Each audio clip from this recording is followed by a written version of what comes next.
당신의 답답함을 누군가는 들어줘야 하니까. 첫 귀에 반하답니다. 진득히 앉았다 지나간 여름자리에 뭐가 그리 급했는지 가을은 채 앉아보지도 않고 떠나려나 봅니다. 불과 지난주까지만 해도 반팔티를 꺼내 입었어요. 그런데 오늘은 저도 모르게 자연스레 두꺼운 맨투맨 티를 들고 있더라고요. 이번 주 들어 날씨가 갑자기 쌀쌀해졌습니다. 뉴스에서는 64년 만에 10월 한파라고 하더라고요. 덕분에 더 큰 일교차를 보이는 날씨만큼이나 우리의 감정 역시 뚜렷한 온도차를 보이는 마음의 간절기가 온 것 같습니다. 어느덧 올해도 2달가량밖에 남지 않았더라고요. 이런 생각을 하니 괜스레 고민이 많아지고 또 마음이 조급해집니다. 올 한 해 나는 뭘 했지? 나는 한 해를 의미 있게 보냈을까?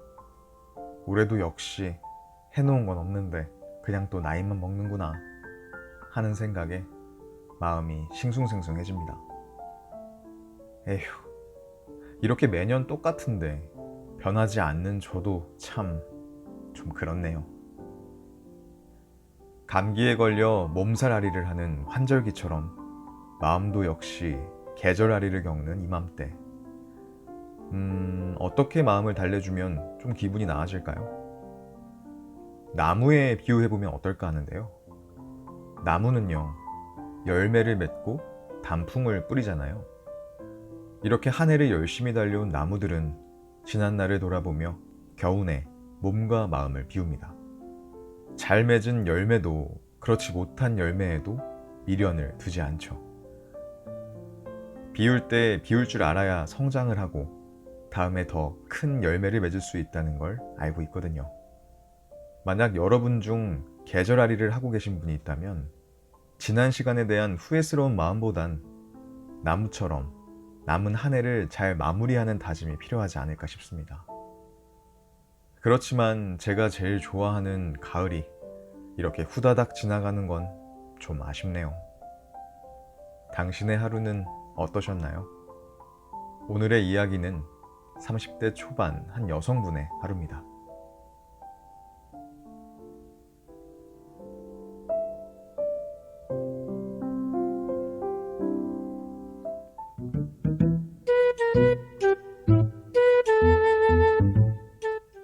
저는 이제 막 돌이 지난 딸아이가 있는 30대 초반 여자입니다. 대학교에 입학하자마자 운전면허를 땄지만 평소 겁도 많고 연습할 수 있는 차가 없어서 결국은 장롱면허가 됐죠.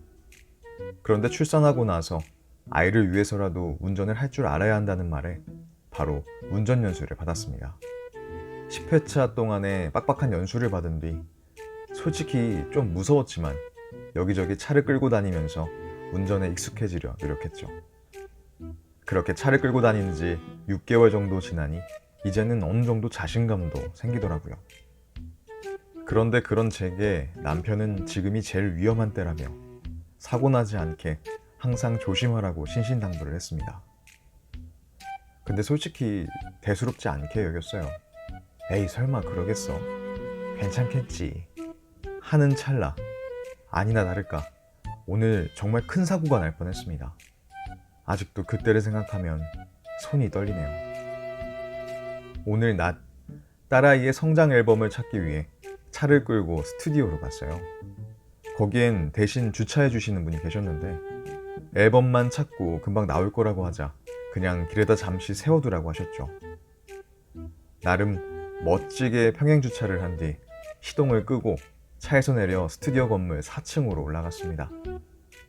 그런데 올라가자마자 스텝 한 분이 제게 차량 번호를 물어보시더라고요.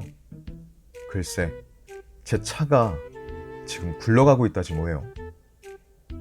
저는 진짜 너무 놀라서 엘리베이터를 기다릴 새도 없이 그냥 막 계단으로 뛰어내려갔습니다. 그랬더니 진짜 차가 뒤로 굴러갔는지 제가 주차했던 곳보다 한참 밑에 있던 인도에 걸려 멈춰 있는 거예요. 차를 세워둔 길이 약간 경사져 있었는데 제가 그만 사이드 브레이크 잠그는 것을 깜빡하고 기어를 중립에 놓고 시동을 껐더라고요. 천만다행으로 핸들이 약간 길가 쪽으로 틀어져 있어서 굴러가다가 이렇게 인도 연석에 걸렸고, 더 감사하게는 뒤에 차가 오지 않아서 사고는 나지 않았습니다.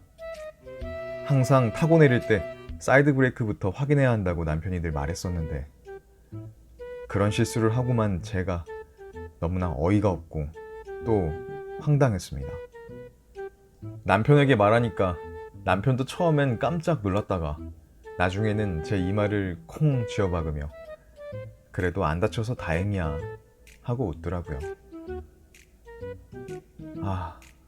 내일도 운전을 해야 하는데 막상 운전대 잡을 생각을 하니 덜컥 겁부터 납니다.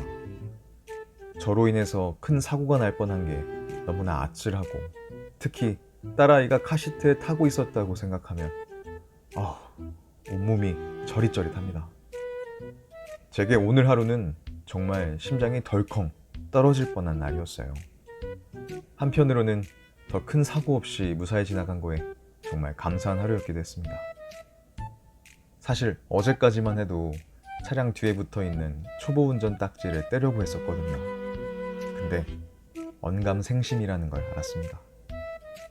정말 앞으로 더 조심하고 또 착한 일도 많이 하면서 살아야겠다 느낀 하루였습니다.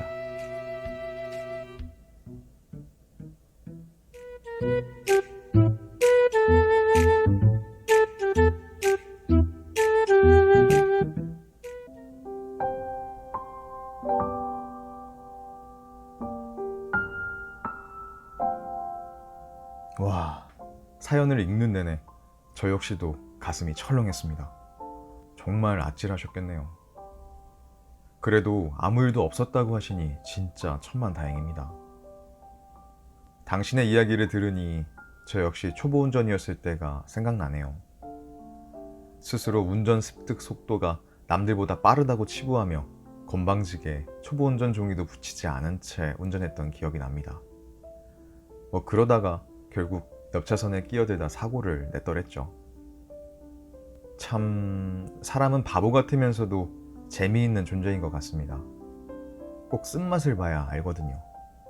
마치 얼마 전에 시청했던 오징어 게임에서 상우가 기훈에게 형은 똥인지 된장인지 꼭 먹어봐야만 하는 인간이니까 라고 말했던 대사처럼요. 근데 또 그래서 인간이 아닌가 싶어요. 인간은 누구나 다 처음엔 서툴고 미흡하잖아요.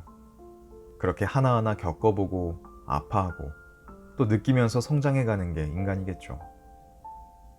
아마 이제 당신은 어딜 가서도 사이드 브레이크 확인만큼은 절대 잊지 않으실 거잖아요. 저 역시 비슷한 경험이 있습니다. 계곡에서는 절대 다이빙하지 말란 말을 그냥 대수롭지 않게 여겼었거든요.